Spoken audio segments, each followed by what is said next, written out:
Hello guys, welcome my another video. আজকে আবারও যাচ্ছি কুষ্টিয়া শহরে। আমরা আছি এখন বর্তমানে কুষ্টিয়া ইসলামী বিশ্ববিদ্যালয়, এখন অফিসিয়াল কাজের জন্য। এখন আমাকে কুষ্টিয়া যাওয়া লাগবে। কুষ্টিয়া শহরে কি কাজ আছে নিজেও জানি না, তারপরেও যাচ্ছি। যাতে থাকি তো চলুন কুষ্টিয়া শহরটা কেমন আজকে আপনাদের ঘুরে ঘুরে দেখাবো। Let's go.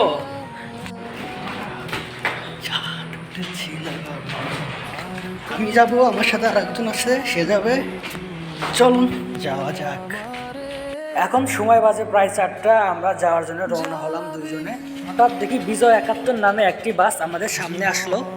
আর বাসের ভিতর থেকে প্রকৌশল অফিসের স্যারেরা আমাদের ডাকলো যে আমাদের সাথে চলো, আমরা একসাথেই যাই।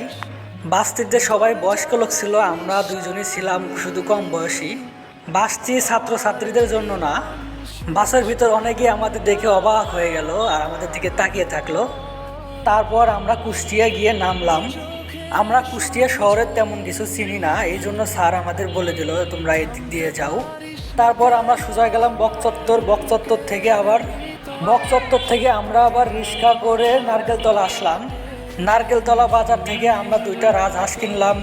2টা হাঁসের ওজন ছিল 7 কেজি। তারপর দোকানদারকে বললাম হাঁসটি কেটে পরিষ্কার করে দেন। আমরা আবার বকচত্বর যাওয়ার জন্য রেডি হলাম। বকচত্বর গিয়ে মিষ্টি কিনলাম, দই কিনলাম, টাকা বের করলাম। তারপর রিক্সা নিয়ে আবার বাড়ির দিকে রওনা হলাম। বকচত্বর থেকে মজমপুর আসার দিকে রাস্তায় সারি সারি ফুল গাছ দেখতে অনেক সুন্দর। আবার আমরা সামনে দেখলাম একটা গোল চক্করে সবাই আর্জেন্টিনার পতাকা টাঙিয়ে রাখছে, অনেকগুলো পতাকা। কুষ্টিয়া শহরটি রিক্সায় চড়ে ঘুরতে অনেক ভালো লাগে, তবে কোন জায়গার কি নাম আমি অতটা জানি না, কারণ কুষ্টিয়া আমার খুবই যাওয়া কম হয়। আর তারপর আমরা চোরহাঁস আসলাম, এসে বাসের সন্ধান করলাম, বাস পেলাম না। পরে একটা মাহেন্দ্র ধরে আমরা সোজা বাড়ির দিকে রওনা দিলাম। আমাদের বাড়িতে আস্তে আস্তে প্রায় রাত 8টা বেজে গেল। তো বন্ধুরা, আজকের ভিডিও এই পর্যন্তই। আপনারা ভালো থাকুন, সুস্থ থাকুন, দেখা হবে পরের ভিডিওতে।